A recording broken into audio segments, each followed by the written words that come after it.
Hello, my name's Gareth Blore. I'm head of RE at Victoria College. This is just a short introduction to the GCSE course that will be starting in next September.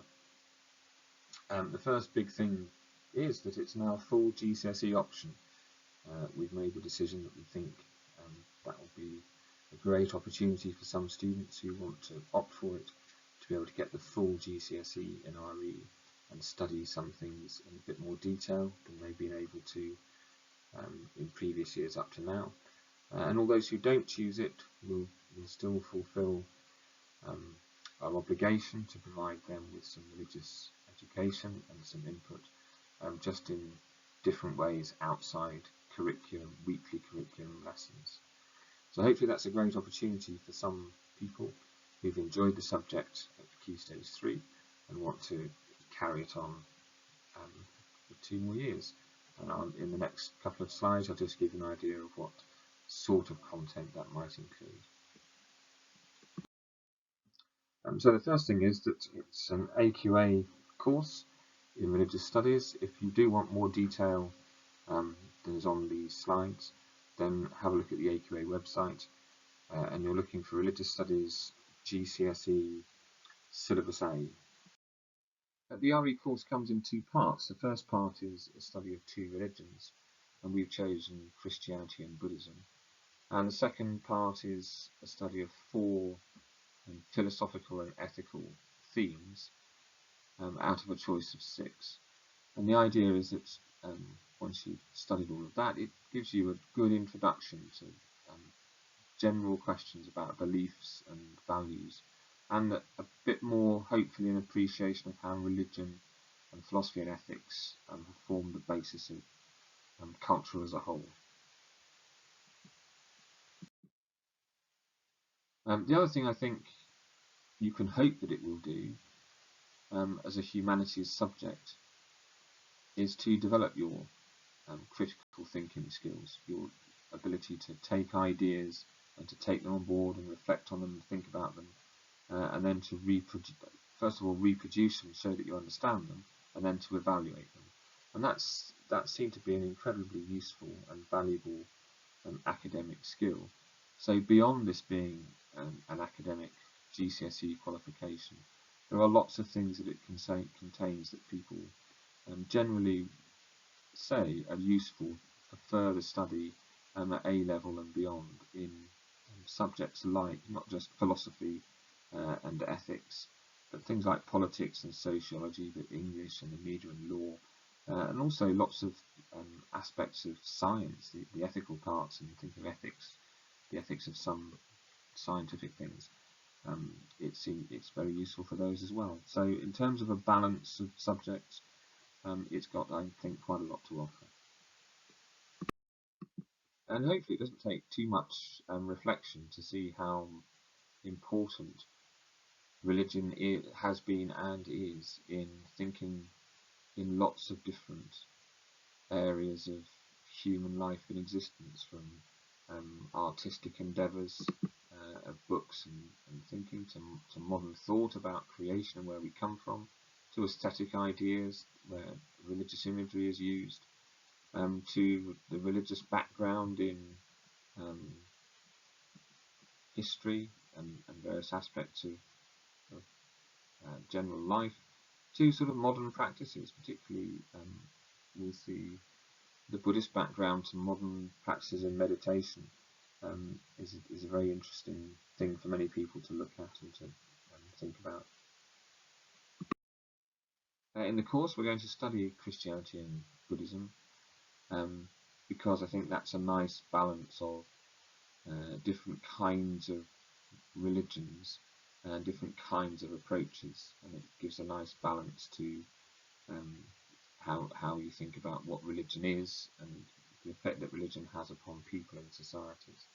And then hopefully there are plenty of ideas that are of current interest in the other half of the course. So as you can see, we picked Buddhism and Christianity from the left-hand side here. On the right-hand side, there are 6 topics. We're going to do in years 10 and 11 relationships and families, religion and life, religion, peace and conflict, and crime and punishment. But of course, you'll notice that we've done work on the existence of God and revelation in year 9. We've done existence of God already, and we'll do revelation in the summer term. And in many aspects of RE so far, and also PSHE, many people will be quite familiar with issues in human rights and social justice. So although we're focusing on 4, most people will actually probably have a choice of 6 when it comes to doing the final GCSE. And you can see it's a nice good spread of topics.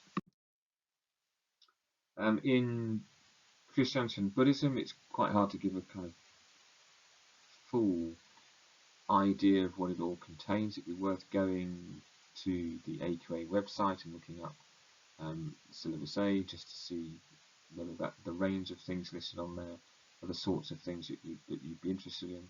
But essentially each religion looks at the teachings and then looks at some practices within the religion. So both it's looking at worship and festivals, but then Buddhism looks at Buddhist ethics, and Christianity looks at how the church acts in the world and the activities that the church does in the world.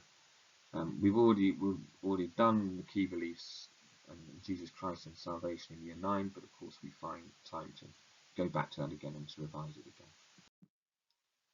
In terms of the themes, on the right hand side here, this is a little suggestion of what sorts of topics it contains, but I think it'd be worth going to the syllabus, particularly for these, just to see if you like the look of those topics and you think you would enjoy discussing and debating. And this is the sort of rough plan for how we see it panning out over the course of the 2 years, although there may be some adjustments to this, but essentially we'll do most of the time, we'll be doing a mixture of the religious aspects of the course and the ethical and philosophical aspects of the course at the same time, just to give a bit of variety to the lessons. And the sorts of things that you can expect to be looking at and thinking about. It's not just isolated to just learning about religious things, it's thinking about how beliefs can be applied. So for instance, when we're doing War and Peace, we take issues like the one thrown up in Saving Private Ryan about whether it's right or wrong to risk your life and the lives of people to save the life of one, and whether there's any ethical background to that and any religious background to that will influence someone's decisions or some behaviour. And most of the time we find that there are things going on all the time that influence our discussions and our thinking. So for instance, doing weapons of mass destruction, at the moment China testing nuclear capable missiles is an interesting part of the discussion that we have about the proliferation of nuclear weapons. So you can see, hopefully there's lots of contemporary issues that are part of this course that people enjoy studying. You'll sort of recognise, I think, these layouts of the sorts of things that we do, generally giving you some resources to use, a basic idea of what your notes should contain, and then some assessment questions to make sure you can relate what you're learning to the sorts of questions that you'll find in an exam. So in general, whatever you're studying, there's always these to fall back on. Whatever else we do in lessons in terms of discussion and debate and all sorts of other things, there's always a basis for you to go back to make sure that you're doing the right things and that you're up to date. And questions, you'll already be used to the sort of style of questions because we've been using them since year 7 just to get you used to them. Of these shorter knowledge questions, these slightly longer questions that ask you to explain things, and then down here these 12-mark evaluation questions that we've already started practicing, where you have to give 2 points of view and you have to explain your answer.